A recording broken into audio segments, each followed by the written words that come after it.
Yeah, welcome back. On RealCopStoriesVideos.com, over 370 cop stories. Please look them up. You're probably on the site already, so have a good time with those things. They're really good. Gross alerts on them and all kinds of stuff for the bikes ones. In addition to that, 200 questions and answers. So ask me a question, and I'll respond to you directly, and then I'll put it on the video, okay? Ask me a question at email me at rsbcopstories@gmail.com for any of your questions. And I'm answering one right now about the Academy. First, how I got in, and then what happens in there. Okay, now we just finished, we're into combat wrestling. And now they can't call it that, it's probably too offensive. But in those days, the physical fitness instructors, there was 3 of them, they had to pass you in your combat wrestling abilities. Okay, you had to pass so many things, how to choke people out. There's in the old days, how to do wrist locks. We had a rock where you put your suspect's hand like this, and you use your hand, you pull his wrist down, and call it a wrist lock. They still do it to this day, kinda, to control people. You put it behind his back, and then if he does something wrong, you just keep cranking down, and it hurts. And usually you get him, if you get them on their toes, you're succeeding, okay? So it teaches that. It teaches choking out. It teaches use of batons, although it wasn't that, in that combat wrestling mode, this is a different class, I'll cover it later. This is strictly hands-on grabbing people. When they jump you, then they'll have 2 officers on one guy. And they'll have 2 suspects on one officer, see if you can get away. Basically, when it's that way, you flail and kick and fight just to get away from these guys. And then they give you you have a plastic gun, and then you shoot them, whatever. But it's just basically, they're basically trying to cover fighting and wrestling and taking someone into custody to show the people that weren't in the military, or people that have never been in a fight, or someone never had somebody hit him with a fist, what it's like to get out there and fight. Okay, I mean, it's nice to have people from the military, but if they're in the Air Force, someplace, or even in the Marine Corps, where you serve your 2 or 3 years and you never get in a fight, you never do anything at all, and college kids come out, never had anybody give them the F-bomb to them, never called them by their racial name. You got to teach them all this. That's why they're pretty hard in the academy, because you get out there, they're going to call you all kinds of names, and they do all the time. The public at large will, the criminals, of course, will. Attorneys will do it with a smart-looking, smart college words in their face when they get you in court. Everybody's coming at you, so you have to kind of make. So that's a lawsuit. But so combat wrestling is to get you ready for taking someone in custody physically. Okay, the only profession in the world that we put hands on people to move them from point A to the jail or point B. People don't want that. So we did that. We practiced every day. Now that we're cutting back on physical fitness once a day, now we're doing combat wrestling training once a day. And with, now we have 28 guys now from 35 that are left. And these are the ones that eventually graduated, 28 of us. So the class is a little bit smaller, but we're still sitting in a big circle, and 2 of the guys come out, same size, and they said, you're the suspect or the officer, get away. And then we're kind of encouraging them, go on, grab him there, go over there. And, and they're doing crotch takedowns and all kinds of stuff. They teach us all kinds of things to do. Kick with your feet. I had one takedown, it's a front takedown where you come up on a guy and he wants to fight you, you grab his shirt and his crotch and basically go right through his crotch and pick him up from the ass of his pants, flip him over and put him down, okay? And so they teach us stuff like that. And to be very aggressive. If they're coming at you, you can't back away, you come at them, which is, again, most suspects don't do that. They're afraid of that. Most suspects either with guns or not are cowards, okay? They have the advantage. That's why they say if you see a guy with a gun and he's at a store or coming out of a store and you go towards him, that's the Marine Corps ethos, I think, he'll back up because he's a coward. He doesn't expect, he picks everyone to cower in front of him. People to run, and women to scream and run, guys to fall on the ground and be scared. You come at him screaming at him with your gun out, it freaks them out. They're not going to stop shooting, but they're going to get all, whoa, this is the real deal. They teach you to do that in combat wrestling. So anyway, so you go to this and you wrestle, and they grade you. And they grade you on all the different things you need to know about that, and how to put wrist locks on, how to choke people. And then they take you over to the side where you have these big rubber dummies, and they teach you have to learn all the kicks, front kick, side kick, to get suspects away from you. You got a suspect in custody, the guy runs up on you, you have to be able to, you're not just going to use your hand because this is not very big compared to your leg and your thigh. So you come up on you, just use this guy as a post, you lean over and you give him a side kick and kick the guy away from you. That's what they teach you, all that. And then on top of all that, then they go outside with other, like tackling. Back in the old days, they had these sleds where the football sleds, where they basically, the coach would stand on a metal plate and they had a big pad and you push it. Well, they had those out there, but those are for hitting batons. So you practice your baton drills, how to poke, how to hit, how to slap. because you have to practice so many things you have to learn about that. Again, they got a clipboard, and the physical instructor got that clipboard, and he's saying, okay, you can do that. He's checking you off and signing the board that you're qualified to do that. That goes on your sheet. All this stuff, law, everything goes on sheets. Pistol shooting, shotgun shooting. It's all going on a package in your name. It's like I used to do with a recruit at the academy when I train recruits. All have to be done. The whole package has to be complete, and then you can go out and be an officer. So that's just part of it. Okay, so you do that. So you get the combat wrestling. There's several fun stories about this. I mean, we had I'm not going to give any names, obviously. We had a guy in the class that was a collegiate champion wrestler. Okay, small guy. They're all small as far as I'm concerned. They're not 6 foot tall guys. They're probably 5'9", but very physically fit. He came there. He turned out to be, I think, one of the top 2 guys of all the physical tests we had to take to finish the academy. You had push-ups, sit-ups, running, all that stuff. There was a commander, that's all I'll say, and he would visit the academy. That was part of his jurisdiction, and watch these classes. And he would come out while we're all wrestling in his wrestling outfit. This guy was probably in his 50s, built like me right now, wearing a black wrestling outfit, okay, with man boobs, okay, that's all I can say. And the outfit had, like, the what I call the white beaters, the black straps over the shoulders, kind of low cut, because it's a wrestling outfit.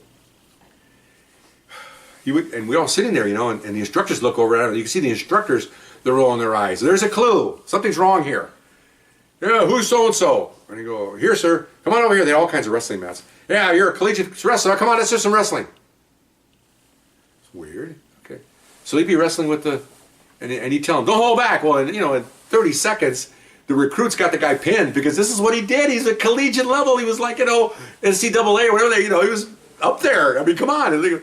So, oh, it was pretty good. Let's do it again. Oh my God. We're all trying to, and the instructors are kind of looking over, and you see a look on their faces. So this went on for like 20 minutes. Okay. So then finally, this commander got tired of this, I guess, and he's done. All right, thanks a lot. Go back in there. Okay. So he goes and walks away, right? So we're in a huge gymnasium with all these mats laying around.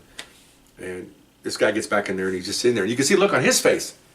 They're like, what was that all about? And the instructors go, he does that, man. And now, can you imagine?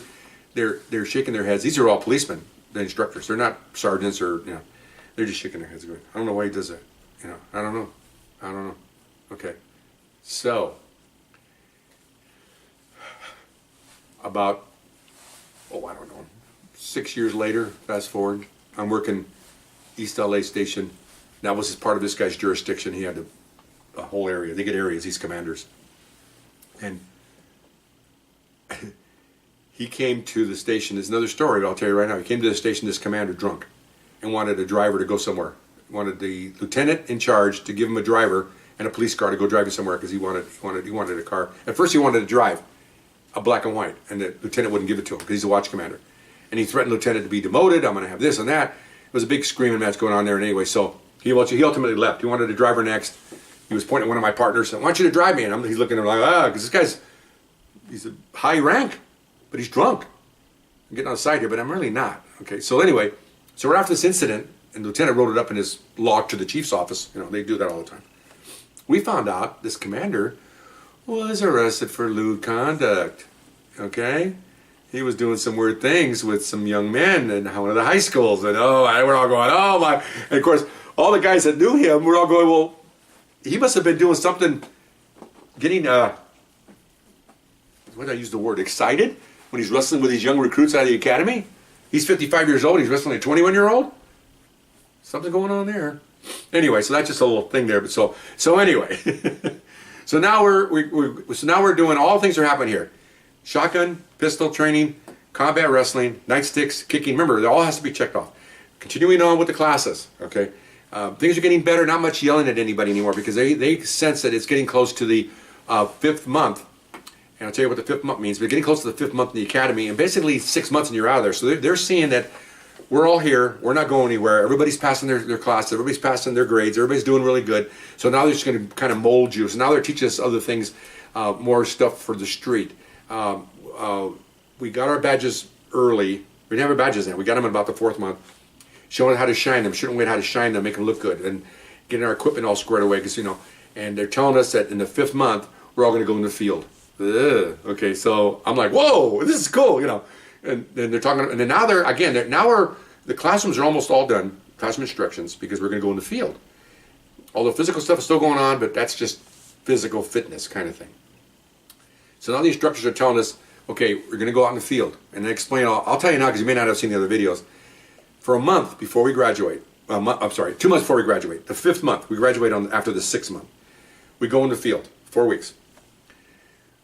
1 week with detectives, 1 week with traffic, we have traffic divisions, and 2 weeks with patrol, okay, in all these different divisions. So they tell us you're going to go out there, you're going to be teamed up, you're going to be probably the 3rd guy in the car, because those days we had 2 people in the car, and you're the 3rd one in the back seat, just to observe. Okay, you have a gun, it's loaded, and all that, but you're there just to watch and learn. And these guys that you'll be with should all be training officers, and they know who you are, and they know what level you're at, and they're just there to show you how things are done in the real world. Okay, fine. So we're all excited. Where are we going to go? Where are we going to go? You know, there's 28 of us, so we have those days we had 17 geographical stations or precincts. Some East Coast call them precincts, we call them stations, all over the city, you know, and cover all aspects of every kind of race you can think of. They have the Caucasian area in the valley. They have a mix coming up in North Hollywood. Hollywood's a mix of just like, you know, Hollywood types and drifters and all that. And then you have the black areas, and you have the Hispanic areas, and you have downtown, which is basically winos and drifters. It's all kinds of stuff going on here. It's a whole collage and mishmash of all kinds of humanity out there. So you don't know where you're going to go. Okay, so anyway, in the meantime, we have inspections every week. Okay, and we don't have our blue uniforms yet. We're still in brown khaki. And so we have all our equipment, of course, everything's squared away. So once we got our badges, now we're getting inspected every week. And this is a side note again also, but it's all academy. It's not really side notes. Okay, so we line up for an inspection. And again, there's 28 of us there. And there's one guy next to me who's the squad leader, and then I'm next to him because we're tall, and we go down, the first squad.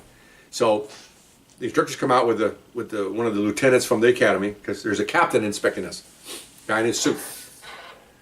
I don't know who these people are. Can you imagine? I got 10 minutes on the department. I don't know anybody. Okay, so I'm standing there, and they had our inspection with our guns, you know, and we put them away. So we put them away. Now we're just standing there, and we were already trained a lot of things. They're going to ask us questions about the department, and we should be ready to answer them. And now you're getting ready to go out now, and you should know what you're talking about. That manual, we probably know this much of it, but still, you know. Okay, so captain's talking to this guy, comes to me, and remember, I'm 6'4". He's like 5'8". Okay, so I'm looking almost at his forehead.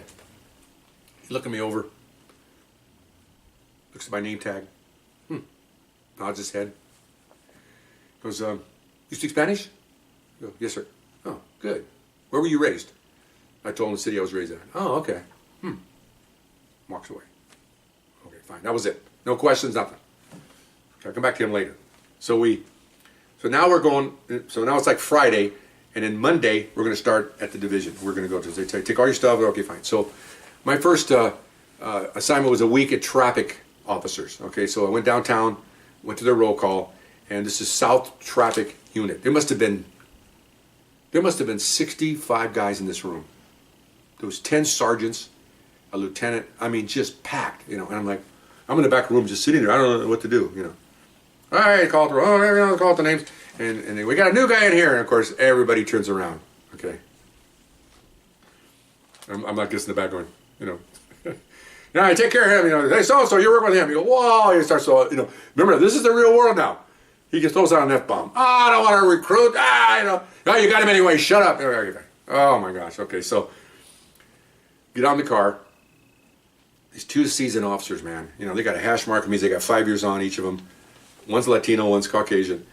And I'm just falling. They go, come on, kid. I'm just falling around. I'm like a puppy. I don't know what to do. I got my little bag with me and walking around. All right, this is what we do. They're going a mile a minute. We do this, we do that, we get the shotgun. Okay. They go, well, see if you can load the shotgun. Whoa, all right. So they're watching me. Okay? That's all right. I mean, they really don't want me there. Okay, because I found out later on, when you're working with another trained officer, you don't want to recruit there because you want to do police work. And it's like having the press with you or a camera. Not that you do anything wrong, but you just want to be free to talk and you know, and make jokes and, you know, look at that a-hole. And you can't talk that way with a camera or this recruit. He'll go back to somebody, hey, you were calling me a-holes. Well, yeah, we're in a car with another guy. You can't talk about people. You know, it happens all the time. Anyway, so We get in the car and we're driving down, and I'm just sitting in the back seat, and they're talking among themselves like I'm not even there. Okay, that was the extent of the first couple of days. I just sat and watched, and I watched a couple of fun things. I watched them handle some accidents. People were hurt. I'm just basically lighting flares and just watching, watching everything they did. I watched a couple of guys working on a Buick, and they started the car from the outside. And one guy was hanging on the front bumper and went down about 50 feet and slammed into a tree. Didn't kill the guy, but he's got flung 30 feet in the air because they were working on the car inside. In the old days, you could stick a screwdriver and hit the starter, and they did that, and the car took off. It was in gear. Okay, so they're screaming. I run over there. You guys okay? I don't know what I'm doing. And so the other train officer, traffic, walks up. You guys all right? All right, anybody hurt? No, okay, well, see you later. I'm walking back with him. I go, did you see that? He goes, oh, yeah. Happens all the time. I'm like, okay. But see, I didn't know any better that what else can you do? You walked up and said, are you guys hurt? And he goes, no, we're fine. Okay, well, I'll see you later. I mean, it's not the police department's concern if somebody drove their car into a tree. In fact, our concern would be, is that's a city tree, then you might want to pay for the tree. And that's what it gets down to. So I thought, okay, that was one little thing I learned, my little sponge. Okay, I guess you just worry about if they're hurt. You call an ambulance, if they're not, well, see you later. None of my concern, not a police matter.